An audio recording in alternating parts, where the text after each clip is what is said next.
नमस्कार, आप देख रहे हैं न्यूज 24। मैं हूं आपके साथ विपनेश माथुर और सबसे पहले इस वक्त की बड़ी खबर का रुख करेंगे। ये बड़ी खबर आपकी टीवी स्क्रीन पर आप जानते हैं कि कोरोना की वजह से पूरी दुनिया इस वक्त परेशान है और इस बीच जी हां, बड़ी खबर निकलकर सामने आई है। इस बीच कोरोना पर सबसे बड़ी खुशखबरी आ गई है। रूस के राष्ट्रपति ने दावा किया है कि कोरोना की पहली वैक्सीन बन चुकी है। रूस के राष्ट्रपति व्लादिमीर पुतिन की तरफ से ये बड़ा दावा किया गया है कि कोरोना की जो पहली वैक्सीन है वो बना ली गई है और उनकी बेटी को पहली डोज भी दे दी गई है। ये रूस के राष्ट्रपति कह रहे हैं कि पहली डोज किसी और को नहीं दी है, बल्कि उन्होंने खुद अपनी बेटी को दिलवाई है पहली डोज। पुतिन ने यह भी दावा किया है कि जल्द बड़े स्तर पर कोरोना वैक्सीन बना ली जाएगी। आपको बता दें कि इस वैक्सीन को गमालेया और विनोफार्म कंपनी बना रही है। 18 जून को वैक्सीन लॉन्च हुई थी और सभी 38 वॉलंटियर्स में प्रतिरोधक क्षमता विकसित हुई। वैक्सीन में 2 इंजेक्शन लगाए जाएंगे। दावा यह भी किया जा रहा है कि वैक्सीन लगाने के बाद लंबे समय तक कोरोना से बचे रहेंगे। देखिए, इस बीच जबकि कोरोना लगातार पैर पसार रहा है, जान भी जा रही है, लाखों की संख्या में लोग संक्रमित हैं और अगर हम बात करें तो करोड़ों की तादाद में ये संख्या पहुंच चुकी है तमाम देशों को मिलाकर। और अब इस बीच ये बड़ी खुशखबरी, बड़ी खबर सामने निकल कर आई है। रूस के राष्ट्रपति व्लादिमीर पुतिन की तरफ से ये बड़ा दावा कि रूस ने कोरोना की पहली वैक्सीन तैयार कर ली है और पहली डोज का वो दावा कर रहे हैं कि बेटी को दी गई है। पुतिन की बेटी को दी गई कोरोना की पहली डोज। पुतिन का दावा है कि कोरोना की वैक्सीन बन चुकी है। पुतिन ने दावा यह किया है कि लंबे समय से हम इस पर काम कर रहे थे और अब इंतजार खत्म हो गया है। कोरोना की जो वैक्सीन है वो बनकर तैयार है। पुतिन की बेटी को कोरोना की पहली डोज इस वैक्सीन की दी गई है। जल्द बड़े स्तर पर यह वैक्सीन बनाई जाएगी और पुतिन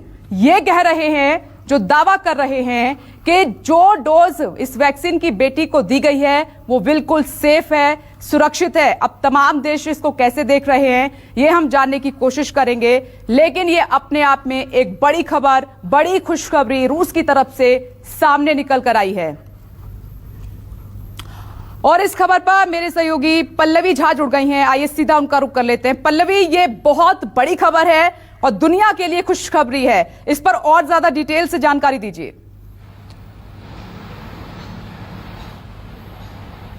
देखिए, जाहिर तौर पर जिस तरीके से कोरोना के लेकर जिस तरीके से पूरे दुनिया में एक हाहाकार मचा हुआ है और लगातार लोग वैक्सीन को लेकर ही बात कर रहे हैं कि जल्द से जल्द कोई वैक्सीन आ जाए। ऐसे में रशिया का जो वैक्सीन है उसको रजिस्टर करना और साथ ही साथ वहां के प्रेसिडेंट की बेटी को फर्स्ट शॉट भी देना, ये अपने आप में बहुत बड़ी बात है और ये हर जगह दुनिया में देखा जा रहा होगा।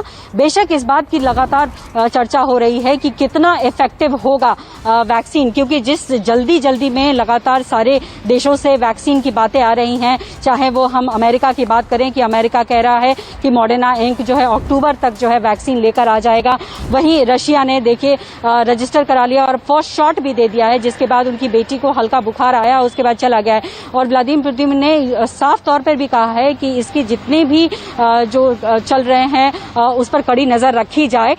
ये जो वैक्सीन जो है वो रशिया के डिफेंस इंस्टीट्यूट और साथ ही साथ गमालेया रिसर्च इंस्टीट्यूट है वो साथ में मिलकर बनाया गया था और लगातार रशिया से यह खबर आ रही थी कि उनके जो ट्रायल्स चल रहे हैं वो काफी सकारात्मक है और यही वजह है कि उन्होंने ये शॉट दिया है वहां की प्रेसिडेंट की बेटी को। तो बहुत बड़ी खुशखबरी है, लेकिन लगातार सवाल भी उठ रहे हैं कि कितना इफेक्टिव होगा, क्योंकि भारत की बात की जाए तो भारत में कोवैक्सीन पर ट्रायल चल रहा है। उनका यह कहना है कि अगले साल तक आएगा और यहाँ के जो डॉक्टर्स है वो कह रहे हैं कि एक तरीके से क्लिनिकल ट्रायल है, लेकिन यहाँ पर यह भी इंपॉर्टेंट है कि कौन सा कंट्री सबसे पहले वैक्सीन लेकर आता है। और साथ ही साथ जिस तरीके से रशिया ने एक कहे तो एक तरीके की बात रखी है कि देखिए इफेक्टिव होगा और इसकी स्टेबल इम्यूनिटी होगी और इसीलिए वहां के प्रेसिडेंट की बेटी को दिया गया है। तरीके से महामारी फैल रही है, इन सबके बीच देश दुनिया चाहती है कि जल्द से जल्द इस वायरस की कोई दवा बन जाए। नमस्कार, मैं हूं मानक गुप्ता। अगर आपको हमारा ये वीडियो पसंद आया हो तो इसे लाइक और शेयर जरूर करें और हाँ, हमें सब्सक्राइब और फॉलो करना ना भूलें ताकि आप देश और दुनिया की कोई खबर मिस ना करें। तो जुड़े रहिए हमारे साथ और देखते रहिए न्यूज़ 24।